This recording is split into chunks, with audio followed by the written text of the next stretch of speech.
Do you want to tell us about those last couple minutes in the woods?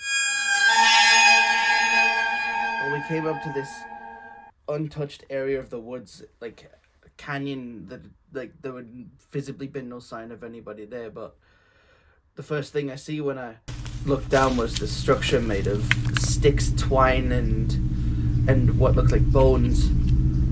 And obviously, at this point, I had enough at the time, and I just ended up smashing it.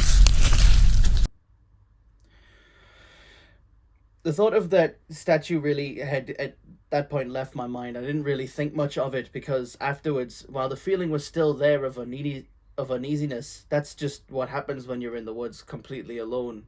I keep walking down, and I ended up getting into this creek with a tiny little river that ended up going down into like the local river at the down there, and I ended up falling into it. And I didn't think much of it at that point, but my attention was drawn along up the creek. There was a dam, not human made, obviously, and in this dam, hanging off of it, was this strange, like the stick statue that I'd seen before, only this time it was a symbol, and this also had this really ominous aura to it. I ended up ripping it off, obviously, and I thought nothing of it, but the moment that I stepped out of the creek, this awful whispering, this awful sound, this awful racket was going on in my head, and it felt like it was going all around me as fast as it possibly could.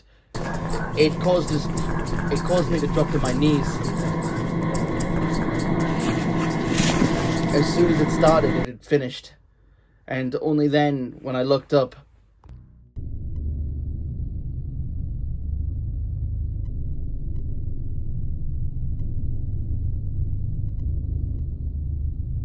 these things hanging from the trees, and I know that they weren't there beforehand. And then, what happened next? What happened next? I ran.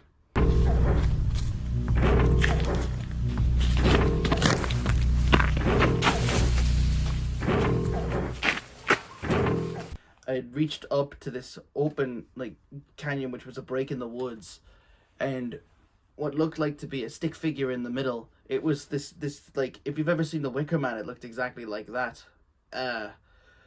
And I didn't get any closer to it, but it looked like it had some kind of crown or something on there made of sticks, bones, and antlers. I was behind a log watching the whole thing when I saw her.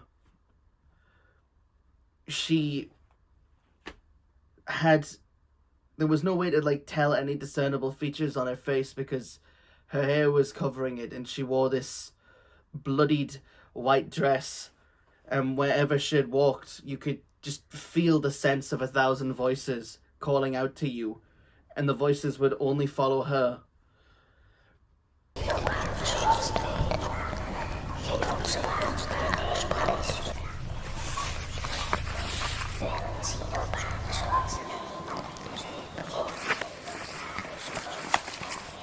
I'd attempted to call anybody, but I couldn't get a signal, not even to the police, which was weird because you don't need to have a reception to call emergency services. And before I knew it, I could feel those same voices approach me more, and I realized that she was standing behind me. And suddenly, like that, my body had completely come to its senses, and I managed to get out the same way that I come back, although the break in the woods completely opened up to the path, the natural footpath. The woods had finally let me go. I know for a fact that it was a purposeful thing by her, because I may have physically left the woods, but mentally I'm still there.